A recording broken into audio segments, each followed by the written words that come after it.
Well, welcome, Liv. Thank you so much for joining us on our Sensibility podcast. Now, I just want to quickly introduce you. You're a money coach, and so am I, but you actually introduced me to money coaching and facilitated the course that I did. So you were the perfect person to bring into the show to talk about what money coaching is and its impact and how important it is for people to really improve their relationship with money, not just from a financial planning point of view, from the mindset, more sort of holistic, a spiritual point of view, an energetic point of view, a wellness point of view. It's quite incredible, this kind of work. So first of all, before we begin, I want you to just share a bit about your journey, how you discovered money coaching, and a bit about your career, because you were a financial advisor and you've taken that leap. So if you can just share a bit about that and also explain what this money coaching is all about.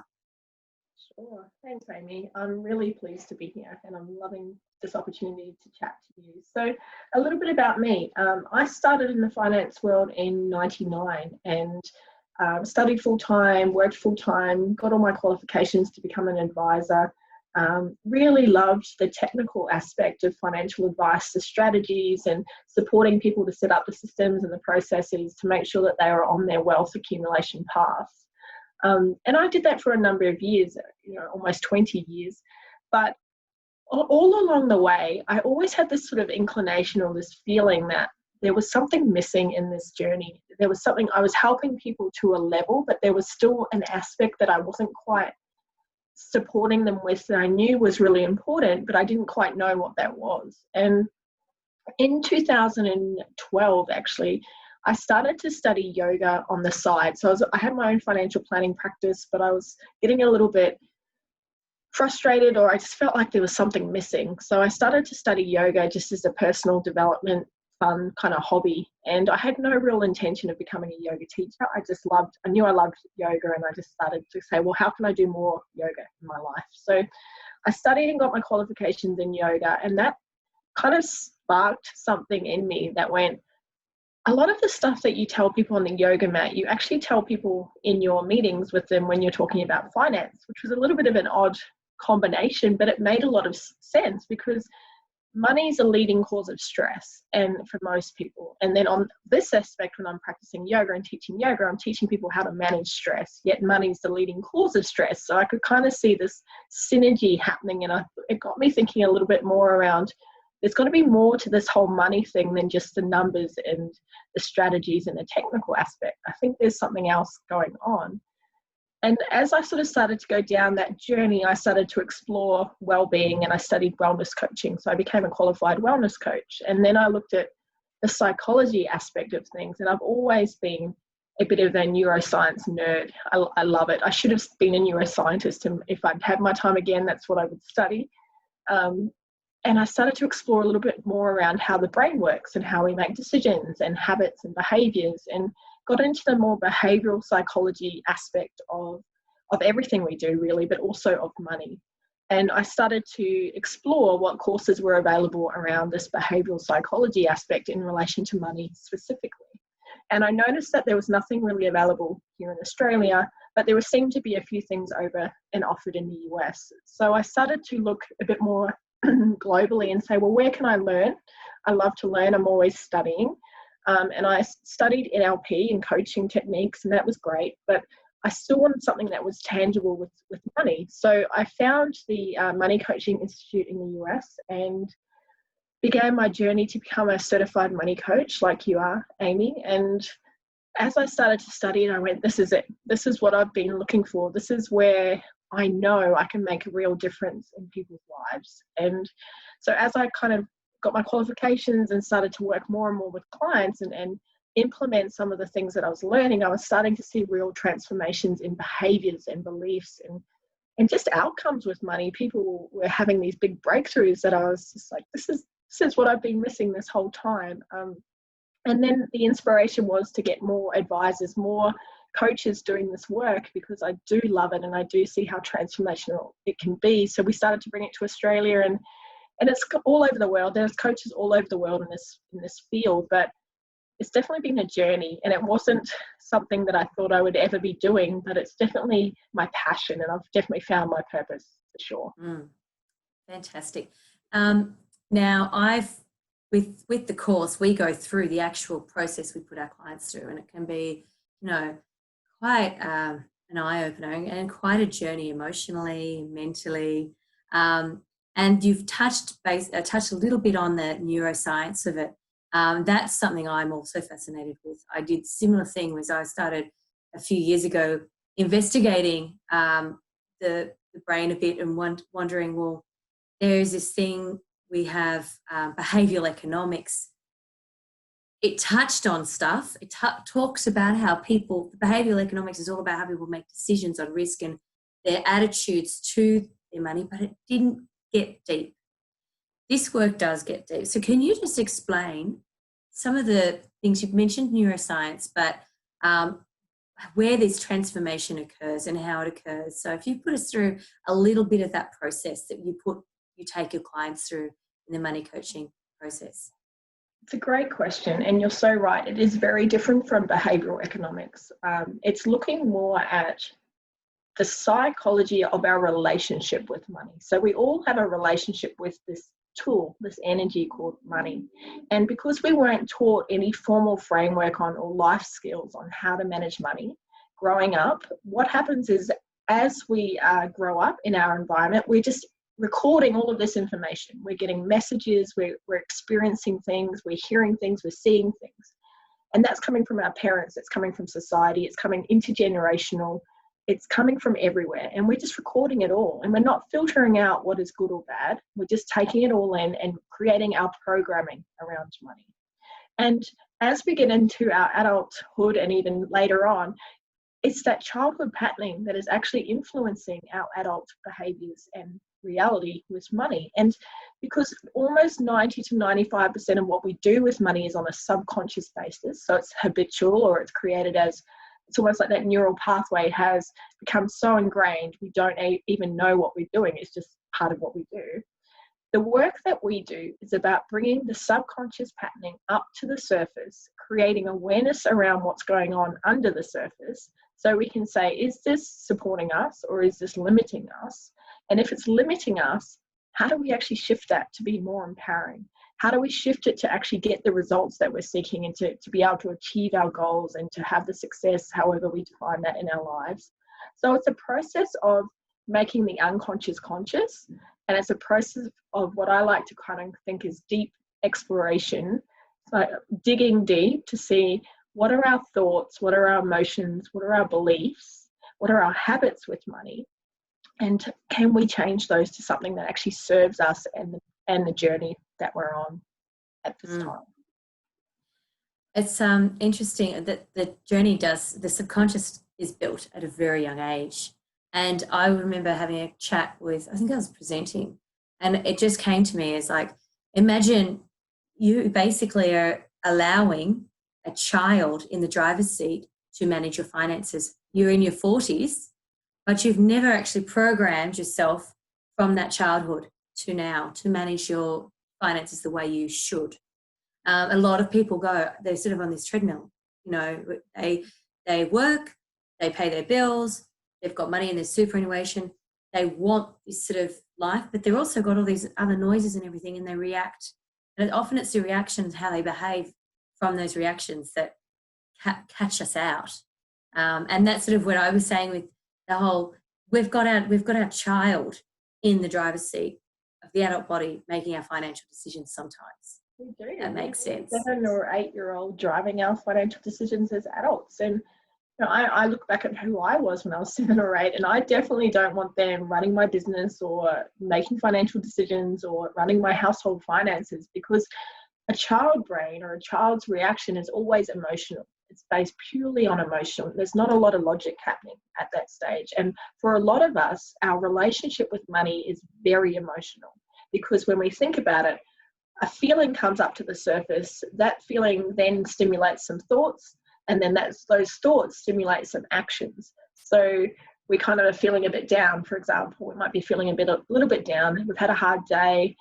and we're not feeling great about ourselves, that kind of stimulates all of these thoughts around, oh, I just feel frustrated, or I'm bored, or I'm not good enough, whatever those beliefs come up to the surface. And then we go and use money to kind of soothe that, or to make ourselves feel better. So we can actually see that there's a huge pattern between our thoughts, our feelings, and our actions. And if we can start to bring some awareness or consciousness to those three levels, we start to have more control over what actually happens in our day-to-day finances. Absolutely. I want to actually ask how, because I know, but for our audience, is how do we uncover some of these behaviours? So how do we know what our child, like, because, you know, our inner child is thinking. So like our subconscious is built from, I think, the ages of 2 through to about 12 years old, all the influences that come into our lives from those periods. So we're sponges at that time, and we carry that on for the rest of our lives. So how do you, with the money coaching process, unlock this? Good question. You know, and because it's subconscious, it's deep. We've had it for a lifetime. It's a lifetime of patterning, and we want it. It's the truth for us. So it's buried quite deep. So we need to work through a number of exercises to bring it up to the surface. And one of the best ways to do it is to kind of look really curiously at the story. So we recreate the story of your relationship with money, all of the experiences you have, both positive and challenging with money over your lifetime. And we're looking for themes, we're looking for patterns, we're looking for language, we're looking for emotion. And as a coach, we're just being really curious to pick out, what can we see here? It's like I've always loved patterns and problem solving and seeing how things connect. And so for me, it's always almost like playing detective and going, what can I see? What's going on underneath the surface here? And I start putting all of these themes kind of in categories. And then we start drawing parallels and seeing how that's relating to what's happening in day-to-day life today. It's a fascinating process. It's sort of a 3 to 4 step journey just to get that awareness. But I kind of liken it to, if we're in the picture, if I'm in the picture and it's my picture, and my picture happens to be all of my life events, my stories, who I am, my personality, my upbringing, the good, the bad, the ugly. If I'm in the picture, quite often I can't see it because I'm so thick in it. It's all around me. But if I step out and zoom out for a moment and look at the picture as a whole, I can start to see it in so much more clarity in a different way that I would otherwise be able to see it. So our role as coaches is to kind of help zoom out and then hold a mirror and say, how does this reflect? How does this feel? And with that clarity becomes a lot of awareness. Absolutely, yeah, it does. The awareness, I remember that we did an intensive weekend, if you recall, and it took me, I think about 2 or 3 weeks just to really download, digest, and take on what I uncovered about myself, you know. And the job then is to continue that work. Once you know, you can't unknow it, but it's very easy to fall into the patterns because that's where our subconscious is. It's like, it's a pattern that's in us, and we've got to remind ourselves. So one of the tools we use is the use of archetypes so we can actually put a name to a behavior and the characteristic of that. And that's something I've got the imaginary characters that pop up. And right now we're in COVID-19, perfect time that they're going to rear their ugly heads and their beautiful heads at this time. So, you know, I'm dealing with my victim and my martyr because I've got all the children here and I've got the baby and I'm trying to work and I'm trying to, you know, I was studying and I've actually deferred that because, you know, you can only do so much. So part of that process is bringing the archetypes to light. Do you mind explaining why we use archetypes, or what archetypes are and what they're about? Absolutely. I think the use of archetypes in the work that we do is so important because, as you said, they give a voice to the behaviours. So archetypes are not our personality. I think there's quite a bit of confusion sometimes and we think it's our personality. It's not.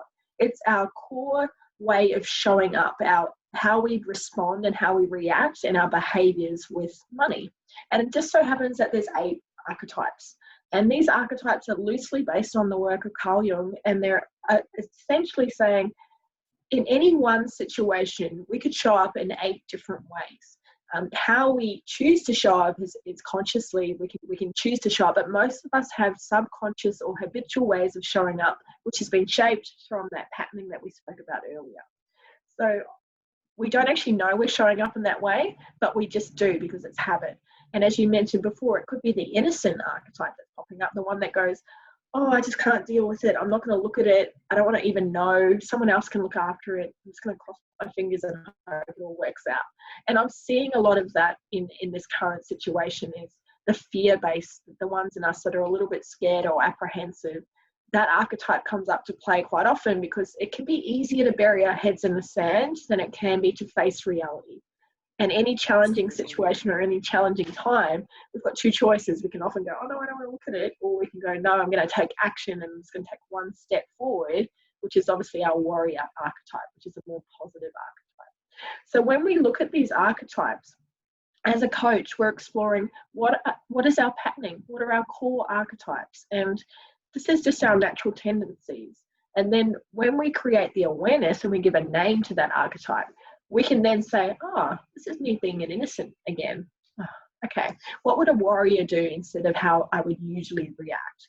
How would I respond if I were a warrior and I was more strategic and planning and goal-based? And so we start to just see that we have at any time more control over how we respond. So we have two choices. We can react to a situation or we can respond with more awareness and intention and consciousness. So money coaching is about bringing that awareness, intention and consciousness to what is normally a very reactive process. And well, I see mostly, I mean, COVID-19 and the current market, the financial crisis that it has created is a perfect example on a global scale of reaction. It's most money behaviors are created by us and our emotions and reacting. So with that said, when we don't react and we actually have strategy and goals and a process that we can follow and make some logical decisions that will probably deliver far better outcomes to our finances, you get breakthroughs. So have you got any good examples, without, naming names, just sort of give some stories if you have, on a great breakthrough that you've had as a money coach and seeing someone go from one type of behavior or dealing with their struggles to completely coming out the other side and just going from strength to strength? I see it in every single person will face some level of transformation. And both you and I know this because we've both been through the process ourselves. And it can be really small, what we perceive to be small, or it could be gigantic. It would be this gigantic leap from here I was here to here I am today. It's an individual journey. And I think it's something, as we mentioned before, it's how you show up will be dependent on you, and what outcomes and transformations you get is going to be dependent on where you are in your journey. And just to give you some context, I've actually been through the process twice, and I've done that sort of 2 years apart. And both times, who I have been to who I've become in that journey has been huge. And the first time I did it, I'm like, right, I'm sorted, I've done my money stuff. And then I realized, oh no, I've still got a whole nother layer to go. So I think it's a lifelong process. But if I come back to one of my clients who was a very emotive spender, so very emotional spender, spending probably, I would say, very much a shopaholic, and had the means and the resources to do it. It wasn't that they couldn't afford to do it. It was more that she was starting to feel like this behavior has way more control over me than I have control over it. So we started the process and we got digging deep dive into what's driving the emotions, what's driving the actual desire to purchase all of these things. And what's really fascinating is there's always a deeper level. There's always something that's coming up. And for most of us, that something is to do with self-worth, self-belief, whether we belong, or whether we feel we have the power, whether we're good enough.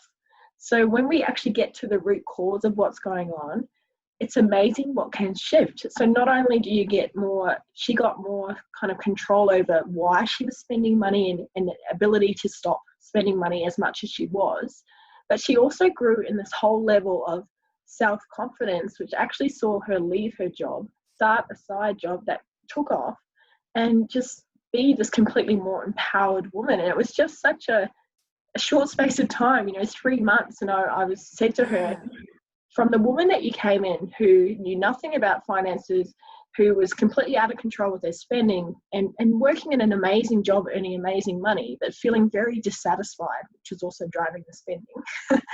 We got to this point where she was so clear around, this is what I want to do with my life. I have the confidence to do it. And money's not going to be the reason that holds me back from that. Because I think a lot of us use money as the excuse to stop us or prevent us from living the life we really want to live. Absolutely. And that's also one of the exercises we go through in the process, is to reignite our passions, remind ourselves of the things that we love to do. And, when you start looking at, and one of the exercises is actually, where can you slot that back into your life? And is it something that we could even potentially make money out of? Yeah. Because a lot of people have all these talents, hidden talents that they're not even using, that could actually add to their wealth creation, which is something I hadn't even thought of when I started the money coaching process. I didn't even think about that. And with me, I haven't, really used for money purposes my talents, but I certainly started to go, I enjoy this. And when you're doing things that you love, the world opens up for you in different ways. It's sort of like the joy is saying to the universe, I'm ready for gifts. Come and give it to me. So that was also the beautiful part of the journey, is the openness sort of opens you right up to accepting not only some of the facts that you behaviors are leading you to do certain things. It may be a lack of self-worth is causing you to want to shop or to go out and spend money and shout people dinners or drinks, whatever the case is, because I've come across that one as well. But when you actually go, I love painting, or I love singing, or I love to cook, you start bringing that in, that joy sort of takes away the need for the other unnecessary fulfillment that we're finding in our lives. So we're all of a sudden it opens up a whole new world, I should say, for lack of better wording. Now there is, I was just thinking in terms of, I'm speaking of my own journey, and you've brought up yours. What's been the biggest lesson for you in your journey, if you don't mind? If you don't want to share yours, maybe something you've seen from a client that you've worked with. I'm always happy to share my journey. I think we can only teach from a place of awareness ourselves. So what I love about this process is because we've gone through the journey, we experience it. There's this perception that money experts or people who work in the finance industry don't have their own money stuff. We have every single human being has their money stuff going on underneath the surface. And just because we know better doesn't mean that we always do better. So I feel like I learned a lot because, a 20-year career in finance, I knew all of the things I should be doing and could be doing. And I'm, very good at supporting other people and telling them what they should be doing. But in terms of applying it to myself and having the self-worth to go, I deserve to do all of these things for me also, was a big lesson for me. It was a big lesson to say, it's great for you to be supporting everyone else. And this was the martyr archetype coming up big time for me. I'm supporting everyone. I'm working in a giving role, and a role that helps and supports and nurtures other people. Yet where was I nurturing myself? I was giving away my time. I was giving away my energy. I was giving away, I was undercharging. I was doing all of these things that were not self-supportive to me and my future self. So it was almost like this big mirror standing right back at going, well, you're not in alignment with what you are doing for everyone else, for yourself, and your future self is not going to be super happy with you, Lee, because you're too busy supporting everyone else and not yourself. So it was a really big wake-up call to say, pay attention and see what's going on here. And it wasn't conscious. It was not conscious. It was just subconsciously driven from a place of, I want to help, and a little bit of lack of self-worth. And so as soon as you can start to build on that, everything starts to shift. Absolutely. Oh, I can totally relate to that. That's a good point that you said. A lot of people would assume that those in finance have their financials in order. When I did this work, that was one thing that the mirror came right up at me, almost slapped me in the face, is that I wasn't being true. I felt I wasn't being true to myself, because we're here practicing, we're teaching everybody and practicing the whole financial planning model, but are we practicing what we preach? And there was a lot that I had done in my life in terms of my own personal finances, but then what I was doing, the typical Marta, like it within my business, absolutely there's a lot of stuff that I give away, and I still do, and I'm constantly catching myself with that. And I've got my husband now to hold me accountable to my pricing. And when I look at my business plan and I review my business plan every year, I go through the pricing model, because I can't trust myself with that. I know that I undervalue, because I just want everyone deserves advice. Everybody deserves this, but I'm giving myself away and I'm falling short. I'm not actually going to I'm not going to go on my own wealth journey, am I? So that was one big lesson from that. The other one that I got was how I fall into the values of someone else in a relationship. So the martyr really opens themselves up to just sort of almost lay down and go, all right, just take over. I'll just do everything for you. And we almost become the robot, I'll just do it all. And I'm just going to follow that way because it's just easier and it makes everyone else happy. But inside, I'm frustrated. And I remember going up to my husband after I did because I often go back to my workbook, and when I'm trying to work out why I'm frustrated with myself, or, you start feeling it, when you've done the work. And I remember going up to him and I go, I know what the problem is. I'm not living to my true values. I'm not practicing what I preach to the full level. I know what I know, but I'm not living it fully. And that's been my biggest challenge in this whole journey. And you're not alone. Like, that's been something that's been for me. But I coach a lot of money coaches and advisors, and I see the same thing. It's a very common theme, and the concept of living in alignment with our values, that is the framework that I pretty much coach and teach. Because if we are living in alignment with someone else's values, then it causes temporary satisfaction because we're pleasing them, we're pleasing ourselves. Everything's all good on the surface. But deep down, we're out of alignment with what is truly valuable to us, what we truly need to have a thriving, happy life. And eventually the resentment builds, and then our self-sabotaging habits and behaviors come, whether that's self-sabotaging relationships or overspending or drinking or whatever it is. We start to act out because we're feeling dissatisfied. So I always come back to, the clearer we get on our values, and then the clearer we are, we almost need to be so focused, so crystal clear on what are our values.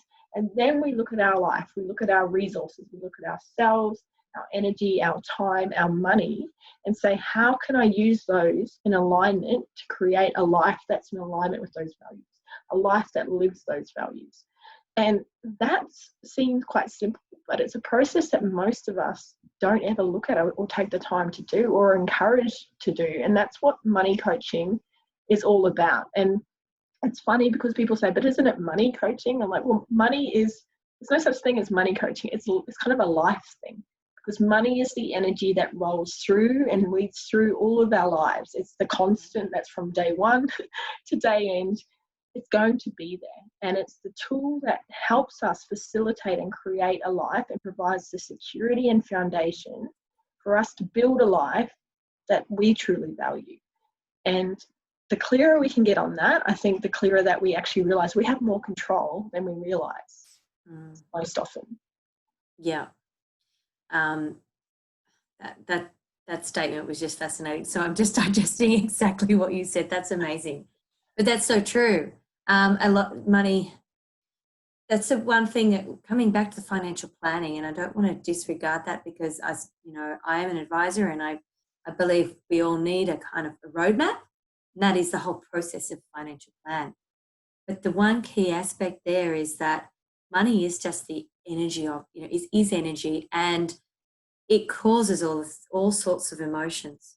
So regardless of whether you've got that roadmap or not, that whole awareness is actually what's going to drive us to make sure we stick to the roadmap. And the point that you just raised there on values, I think that's a big missing link. I know that there are value advice and goal advisors, and I've actually read one of my a friend, colleague, Kate McCullen. She's just written a book called The Joy of Money, and she does bring in the point of knowing, being aligned with your values, because it does make a big impact. But that really just is scratching the surface. This work is far deeper than that. This work will actually allow someone to, if they take their life goals and they know exactly what they want from A to B, and they've done this work, they will get to that B position and beyond.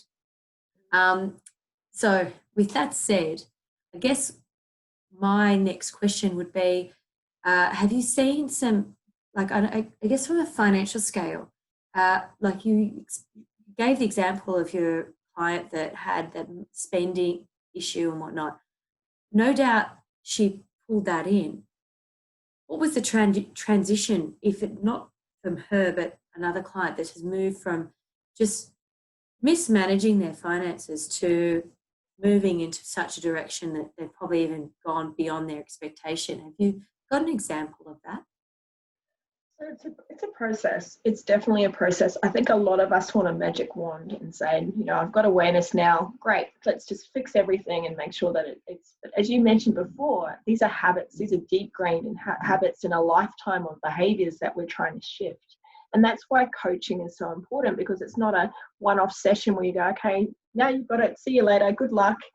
It requires a change in behaviour, and habit change. It's hard. We all know how hard it is to change habits with our eating or with our exercise or with our sleeping patterns or our relationships. So finance is no different. And habit change with finance, it's not an easy process, but we can create systems and tools and reminders, and we can work with our natural tendencies to support us and make it easier for us. So the way that we work with coaching is we create reminders, we create a routine, we create different little ways that we can support ourselves to slowly, step by step, change our behaviors from point A to point B.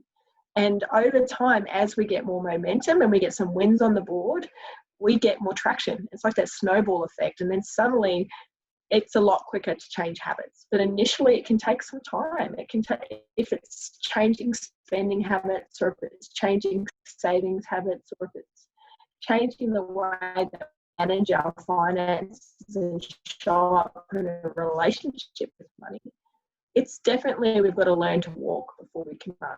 And the innocent archetype, the one that doesn't really want to pay attention to their finances, even just starting to look at your bank account, starting to open mail, starting to have money conversations, starting to get curious and maybe pick up a book about money. Like, all of those are little steps that we can take, but then they can snowball into seeking out financial advice and actually asking questions and in a conversation about money. So it's kind of these chunks of things that we can do that lead us into a more empowered state over time. Fantastic. Another quick question is, have you got any tools or exercises that you could share, just something quick and easy that can bring us to more of a awareness? So something that you work with as in a client with a client. So let's do something now together. Okay. Yeah, sure. So it's just a very simple thing. So just put your feet flat on the ground, get really comfortable, just close your eyes, just relax your shoulders, hands are on your knees, and just start to just relax a little bit, and just notice the breath as it flows in and out of your body. There's no need to change it or fix it or lengthen it. Just notice it. Notice how beautifully, easily it flows in and out. And as we bring our awareness to our breath, we're just allowing ourselves to slow down. We're getting out of our heads, we're dropping into our bodies. We're just allowing this breath to just flow in and out and stop some of that noise that happens all the time in our busy days, in our busy lives. So on your next breath, I'd like you just to take a slightly deeper breath in through the nose and see if you can count that breath in to the count of 3. And when you're ready to exhale, see if you can lengthen that exhale also to the count of 3. And inhaling to the count of 3. And exhaling to the count of 3. So just continuing to breathe in this nice, slow state. I'm going to ask you a question about your relationship with money. And as you listen to me asking this question, I want you to finish this question, and it might be a sentence or it might just be a word that pops up for you. Just see what comes up with curiosity as you continue just to breathe in a really relaxed and calm state.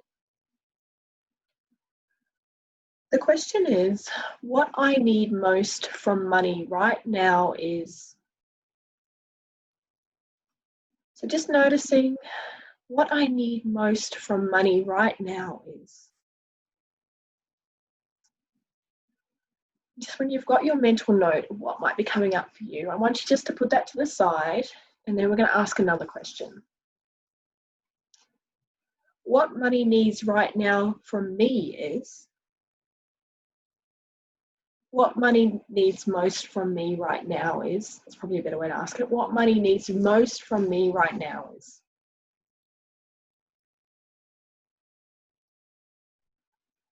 So when you've got your questions and your answers, just coming back to the space, just opening your eyes and just coming back in. And the reason we do that is in that calmer state, we're getting more into the emotional body, more into what's going on underneath the surface in the subconscious, not up here in this conscious mind, but in here. So curiously, were the two answers the same for you, No. Amy? No. And quite often what comes up for us, and you might be happy to share or you might not be, but what comes up for us is usually exactly what we need in this moment. It's like, here it is. Mm-hmm. So, well, sorry. No, keep going. Mine, I'll share, because right now we're in a very uncertain time, and I think most of us have that. I'm often driven by fear when it comes to my finances. It's just something that has happened since childhood, really. And I know that's because of my parents and their involvement. So the first thing that came to mind just then was a security, because I'm looking at investments going, and I'm looking at also my husband's work sort of unstable. And also I think there's a lot of noise from my clients as well about their security. And there's a sense of responsibility there in regards to that. So that was the first thing that came, your first question. The answer was for me to pay attention. Yeah, and paying attention does create security. The more control we have over our finances, the less it controls us. When we have no control, it controls our decisions, it controls our life, it controls our stress. So on a big one for seeking security, we need to start paying attention. We need to also start looking for, our finances love to be paid attention to, whether we want to or not. And that's right. Yeah, and it's a beautiful, simple exercise to check in sometimes, because often we have the answers within us. It's just that there's so much noise going on around us. We don't actually have time we're not paying attention, so we can't hear it. And it's going, all I need is some security, and all I need you to do is pay me some attention. Yet we're going, oh, there must be something else going on. Yet it's always within us. And that's actually the term, was pay me attention. It was like money is, as we said earlier, an energy. So treat it that way. It's, if we've got this sort of appreciation, and that's one of my exercises is always to improve my relationship with my money, is I have I constantly practice this gratitude exercise. And that was what we learnt in our coaching courses. When I'm spending money, when I'm paying a bill, and, or whether it's, with where we are, it's high rent, and it's like, I shouldn't be frustrated by this. I'm absolutely grateful because I have this amazing house in an amazing suburb with fantastic neighbours, beautiful gardens, with a secure roof over my head. It's not falling in on me. There's no roof leaking. It's just beautiful. It's actually where I wanted. I found this house on the internet nearly 2 years before we moved in and went, I would love to live in that house. And then here we are living here. So when I'm paying the rent for this house, we don't have a mortgage for this property, I'm grateful. So that's one of the exercises is being really grateful. Just instantly changes my mindset and makes me really appreciate where I'm at. And when I receive money, obviously, there's joy too of receiving, being grateful for receiving, but also grateful for spending and not having this resentment of spending because that really can freeze things up. Yeah, and I love that. I think that bringing the consciousness or the awareness to how we're interacting with money as it flows in and out of our lives, how we're showing up, like what we're saying to ourselves and what energy we're putting towards it. You know, if it's full of resentment, every time you get a bill, it comes through and you're like, oh, another electricity bill, and you're kind of paying it with this level of resentment versus, wow, I'm so lucky to have this electricity, which allows me to enjoy all of the electronics around me and put lights on and just live at aircon and live this great life that I'm pleased and grateful for. There's such a different energetic connection to that. And we are in a relationship with money and we're going to have that relationship for the rest of our lives. And if our relationship isn't working right now, just like any other relationship we have, we need to pay it some attention. We need to show it some love. We need to give it respect. We need to be there for it. We can't just expect money to show up for us. If we're too busy not paying attention, it's not going to stick around and it's not going to want to be there in this relationship with us because we're not a great partner for it. So it seems like a strange analogy, but I think when we personalize it, we actually can see our behaviors and our attitudes towards it and go, oh, no wonder I don't have enough money, or no wonder it's never around when I need it, because I'm not being a great partner for it. I love that. I've always seen it as a relationship. I've always seen it as energy, but I like this partnership because that is exactly what it is. And if it sort of stops, you've got to question why. When people go out of your life, why? What have I done? What am I doing wrong here? And how can I fix it? And that's where the money coaching is just so beautiful because it really does switch on a different way of thinking and it does improve our relationship. And I always say it's about improving your relationship with money, but I think you've just nailed it. It is a partnership because it is partnership, and it's the tool that's going to create the life that we want to live, and that's a partnership. We show up and we say, this is the life. We need that tool to create that life. So we have to actually respect it and use it in ways that will facilitate that rather than just going, this is my vision. I'm not going to pay attention to you or usually or respect you, but I still want you to show up for me. It's such a different way of looking at it. Yeah. Well, I'm so inspired. I'm going to be working with you in the future, and I'm very excited about that. As basically putting it out there into the world, to the universe, that I'm going to get you to coach me, and I think it's important. I know in the finance industry, we're encouraged to have a financial advisor, even though we're advisors. And I'm, really seeing the need in my own life and the journey as a money coach to also get that coaching assistance. So I look forward to working with you. And I'm also thinking, just this conversation, I really feel we're just scratching the surface because there's so much to what this work does. So hopefully I can get you back and we can maybe talk about certain behaviors, certain characteristics, and then break them down because there are so many things and so many facets to this work. It's fabulous and fascinating. And if anyone's interested, I hope they share, they continue to follow and also follow you. So where would we be able to find you, Leah? Best place for me is I tend to just hang out on Instagram. That seems to be my place to be, which is just my name as my tag. So that can be down below. I'm also on Facebook, but I'm always up for a chat. So if you just want to reach out to me on my website, I'm always happy to have a little chat with you and see where you're at as well. Fantastic. Well, thank you so much for joining us today. It was very insightful. And as I said, I think I've got to have you back because there's so much more we could be talking about. But I think that today we've got a really nice concept of what money coaching is all about and thank you for bringing that little exercise in. That's a great one and I'm going to be doing that more often. And I look forward to seeing you again soon.